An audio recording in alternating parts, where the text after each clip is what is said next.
মাটির সঙ্গে মানুষের চিরন্তন সম্পর্কের গল্প নিয়ে আসছে ঈদের সিনেমা শেকড়।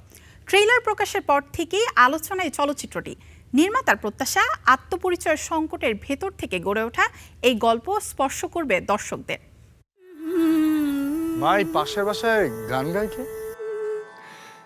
জীবনের প্রয়োজনে মানুষ ছুটে যায় দূর দেশে। পেছনে পড়ে থাকে জন্মভূমি, প্রিয় মানুষ আর শৈশবের স্মৃতি। কিন্তু কোনো এক পর্যায়ে হঠাৎ অনুভব করে শেকড়ের টান। এমনই গল্পে নির্মিত হয়েছে চলচ্চিত্র শেকড়।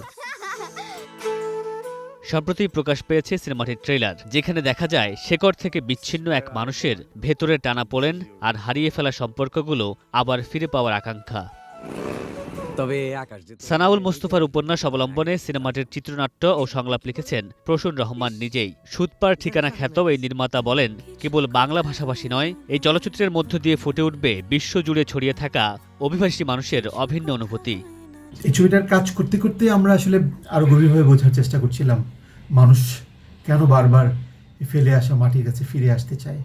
এই ফেরাটা কি শুধু দেখার জন্যে, নাকি নিজেকে নতুন করে খুঁজে পাওয়ার জন্য, নতুন করে আবিষ্কারের জন্য?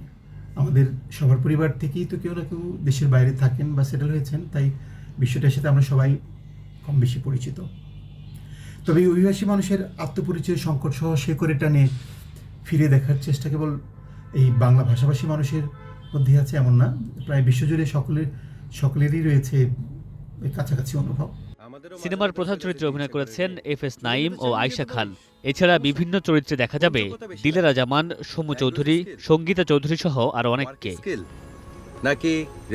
দেশে মুক্তির আগেই আন্তর্জাতিক অঙ্গনেও জায়গা করে নিয়েছে শেকড়। প্রদর্শিত হয়েছে কানাডার টরন্টোতে আন্তর্জাতিক international film festival of south এশিয়াতে।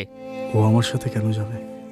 আসন্ন ঈদুল আজহায় সিনেমাটির মুক্তির পরিকল্পনা করছেন নির্মাতা। তাই দেখার অপেক্ষা দর্শকের মনে কতটা গভীরভাবে ছুঁতে পারে এই শেকড়ে ফেরার গল্প। মরার পরে এই বাড়ি কিন্তু এমনি দখল হয়ে যাবে। সবাই হয়তো অন্য দেশকে ভালোবেসে বিদেশে চলে যায় না, কেউ কেউ পরিস্থিতির কারণেও যায়। মামুনুর রশিদ পনেল, star entertainment. What is the meaning of Obiman?